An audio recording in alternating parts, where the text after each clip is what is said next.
Okay, next phase. We're going to do the green. Now I know the rule is light colors first, dark colors second, but we're going to do it in reverse because we're going to do ends and doors in this green. And my guess is because this green is so thin, it's going to take 2 coats. Now I don't know how I'm going to get this out of here because this stuff is really thin. I don't really want to pour it. I'm not sure if I got a choice.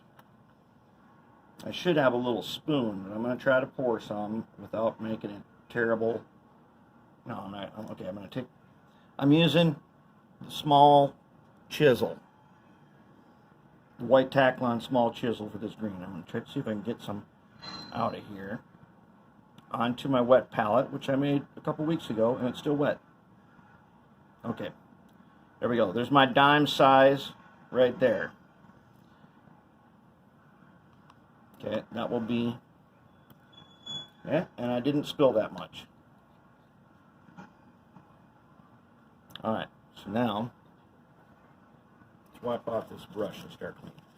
Okay, here we go. Let's do an end first. Let's see here. I got some water. Yeah, that's pretty thin stuff. Oh man, that's really thin.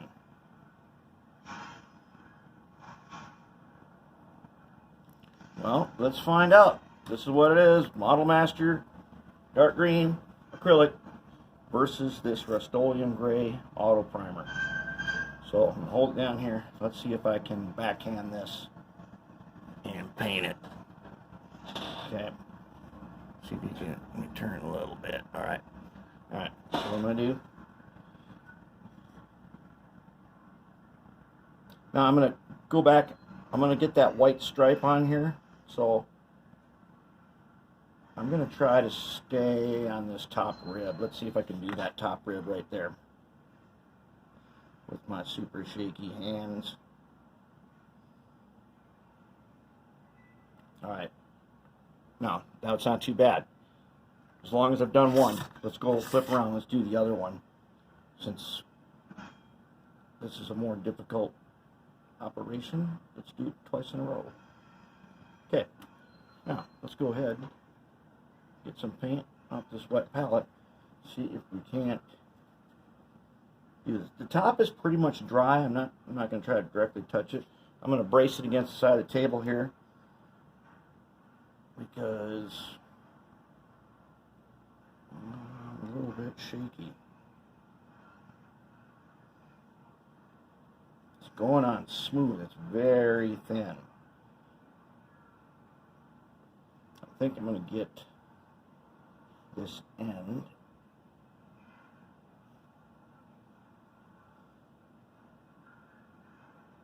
Get this end all the way down. Okay. This is going to be a 2-coat for sure. But as thin as it is, and as much as this auto primer soaks it up, it's going to dry really fast. Yeah, I'm making some mistakes. No big deal, because you know what we're going to do when we're all done, right? Liquid talent on these ends. That's going to help camouflage some mistakes.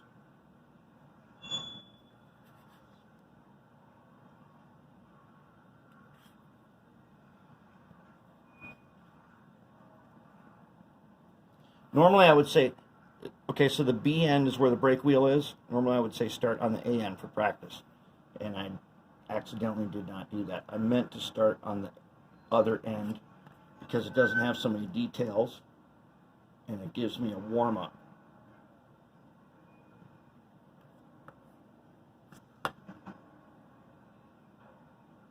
Alright. That'll be my coat 1. Very transparent, but it's really not that bad. Okay, now see if I can get the edge here. See if I just lay this down. See if I can do it like this. Brace my hand on the side of the desk. Now I saw a cool technique where a guy had a bean bag to rest his wrist on. I might have to try that.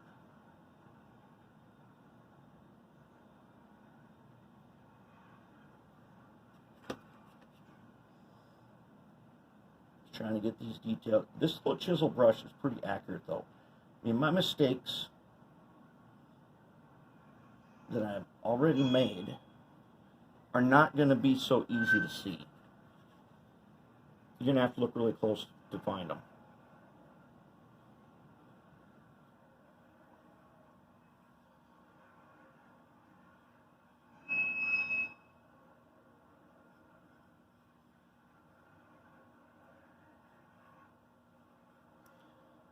I wonder if I got the bottom on the other side. We're going to have to check.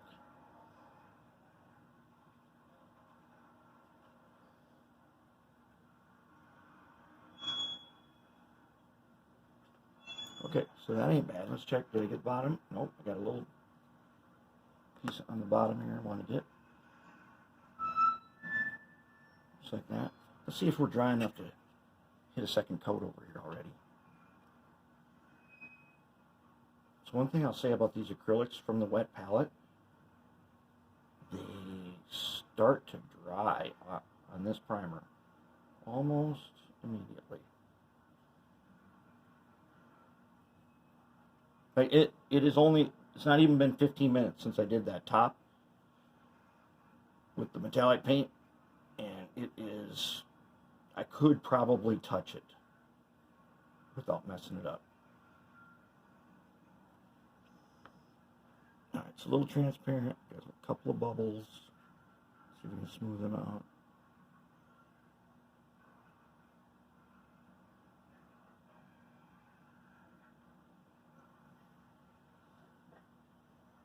Not bad.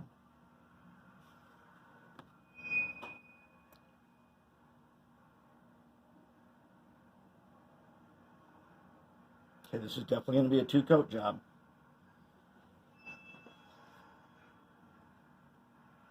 Okay, now let's see if we can get these doors. I got to find the edge on these doors because I don't really see exactly where the edge is going to be yet. I think I have it spotted.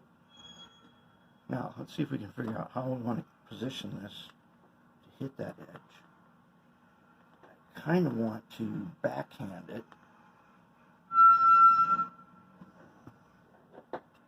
I got an idea. Let's try the bottom edge first. I'm going to hit it with the chisel tip.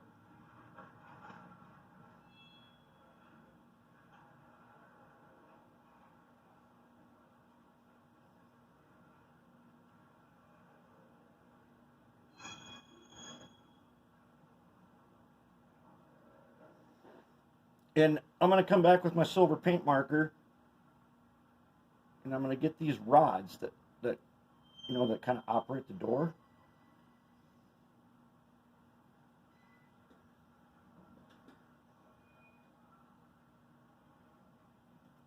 Alright, so that's one edge. Now, here's the thing. When this paint is super thin in this Rust-Oleum primer, it will spread. If you get too much on there, it will start to fan out into other places, which helps you and can hurt you if you go over.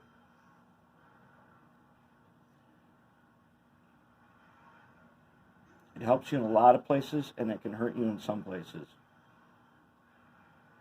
Where you'll end up going way over, and you'll have a dark, like in this case, I'll have the dark spot, which is hard to make disappear with a lighter color, that orange we're going to use later. Alright, there's two edges. Let's go ahead and let's hit all these edges. That way we get good at doing the same thing.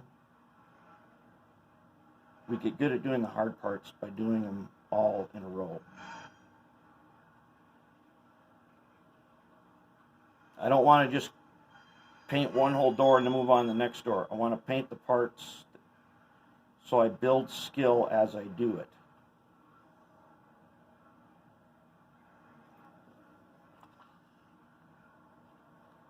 And in each, there's 8 doors. Well, there are 4 door spots where these double doors are. So I'm finding basically 4 edges in a row.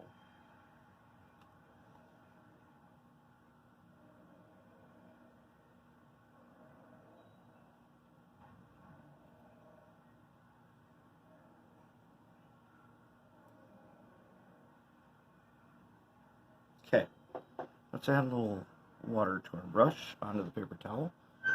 Kind of start fresh again. Looking good. Let's go back. Let's find another edge. Let's see if we can. Now let's do a top edge. We're going to save the harder edges for, after we've done a bunch of edges, the edges will get easier. And I'm guessing these edges where it's going to meet the orange are going to be the hardest edges to do.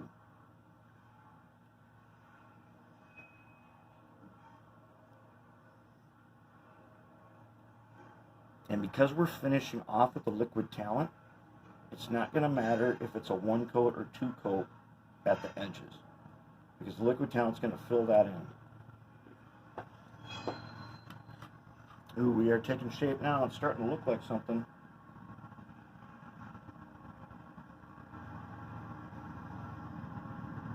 See, now in this case, I'm going to show you. I had too much paint on the brush, but it's okay. It's inside my boundaries. But as you can see how it followed. I just touched the brush here and it spread out that far. As long as it's inside my boundary, it's going to be okay. I don't want that to happen outside the boundary of these doors. I want it to stay inside the door, and I'm okay if it spreads on the inside of the door because I'm painting over it anyways.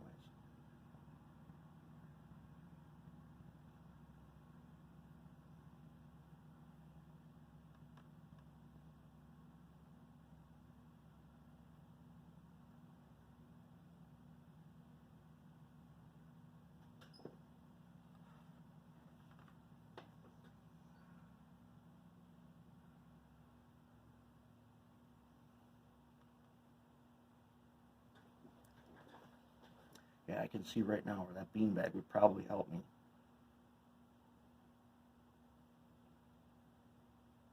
With the hand shaking.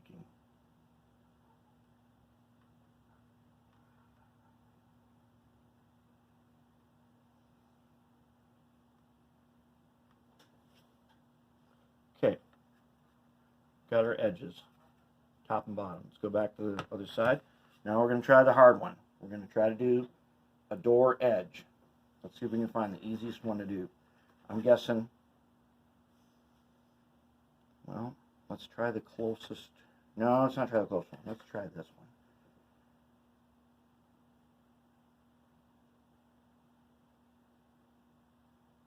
I'm just lightly brushing along the top. I'm not going to try to go over the edge and hit those rivets. I'm going to let the liquid talent do its work on that. Do you see what I'm talking about right here? I just hit that edge on the top. Now the door extends over into some rivets here. I'm going to go ahead. Our liquid talent will outline that, and we won't worry about it. Alright, so now here's a tough one. This one was easier because I could come in like this towards the inside. Now this one, if I screw up, it's going to the outside. How can we change that? Can we change that around? I don't know. So let's try let's try the next easy one.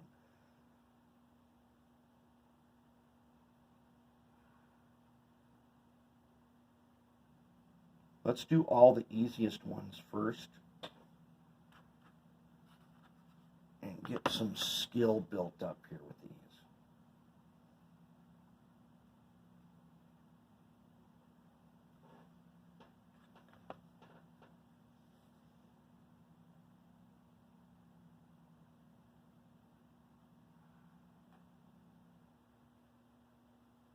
Okay, now, how the heck are we going to do this?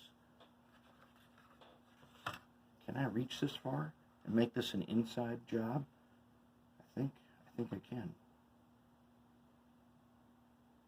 That's something I would not have thought of had I not done this 4 times in a row.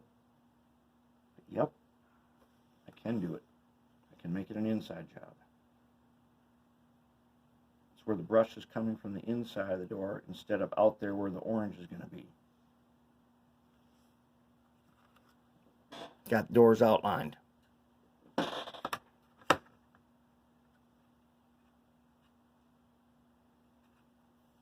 Inside job on this one.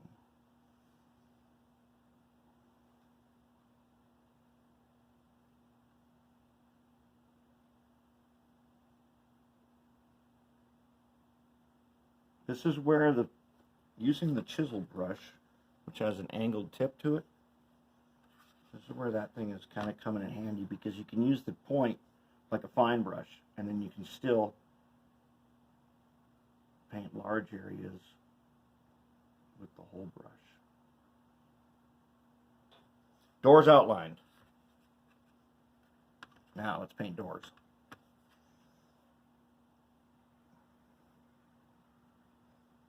These doors got a lot of detail on them. This is where you would think, it's the large surfaces where you worry that you're going to have brush strokes.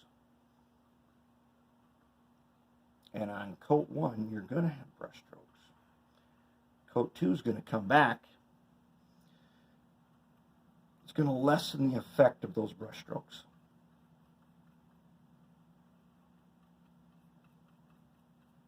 I'm painting very thin and trying not to get pooling in any of the details.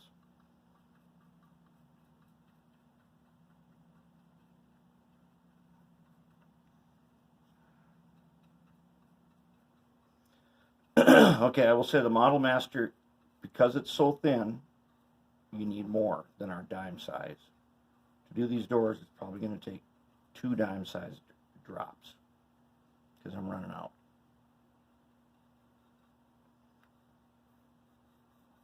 I'm going back and forth. I'm just going everywhere. I'm getting it on there, and then I'm going to smooth it, because there's some pooling happening.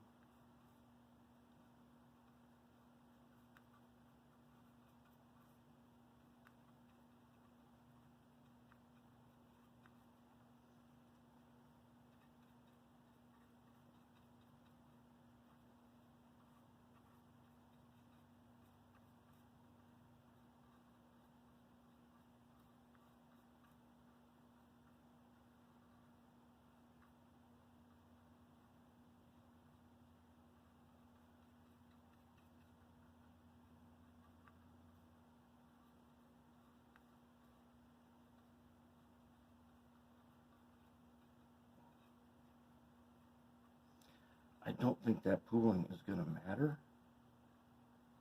because this paint is so thin that when it dries, it'll be okay. Okay, there's a coat on a door. Now we're out of paint.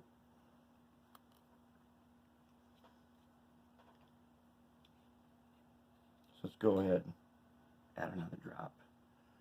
I was successful pouring the first time. Poured a dime size drop.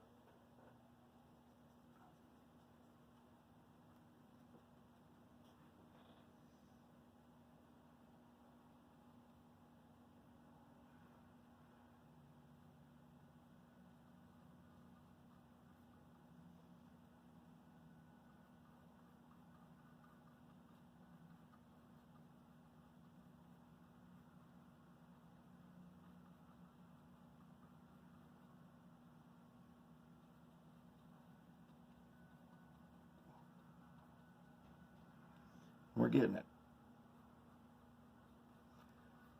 it. By finding those edges first,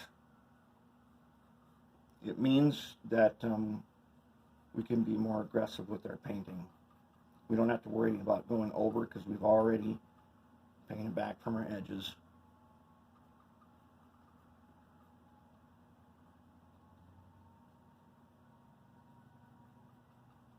And then basically color inside the lines.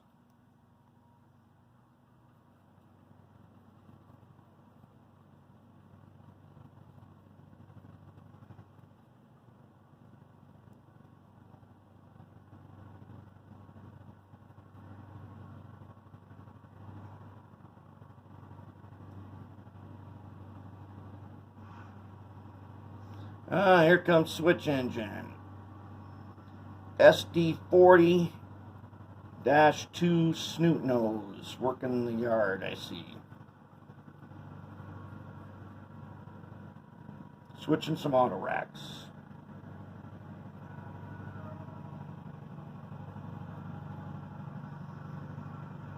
Alright, that is coat 1 on one side.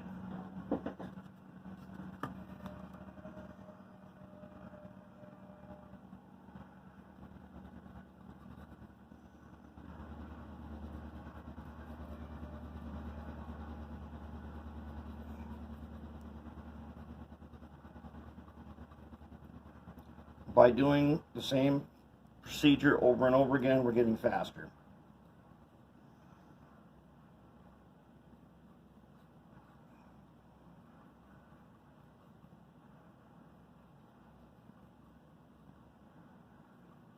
We're definitely picking up speed.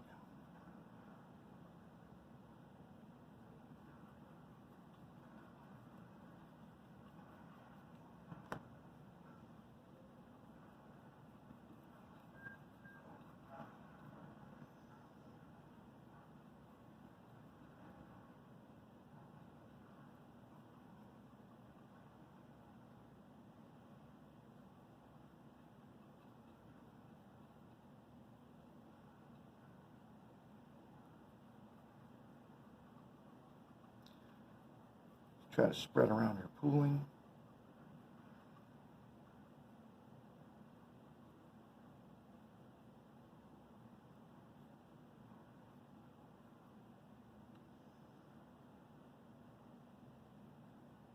Yep, my brush, when I start to see brush strokes, that means it's time to water the brush.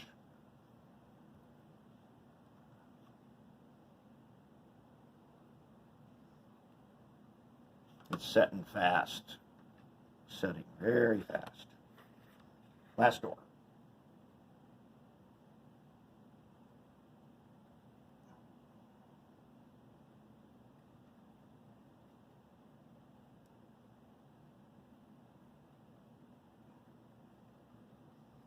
With the paint we have left, 2 dime sizes looks like it is the right amount.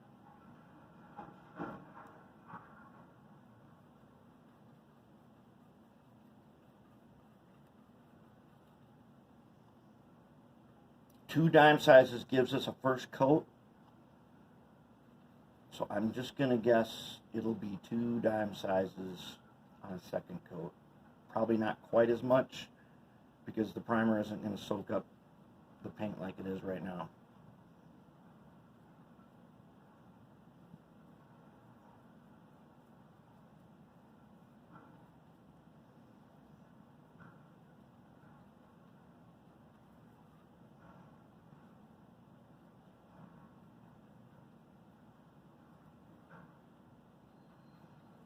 Okay, that's how we do it.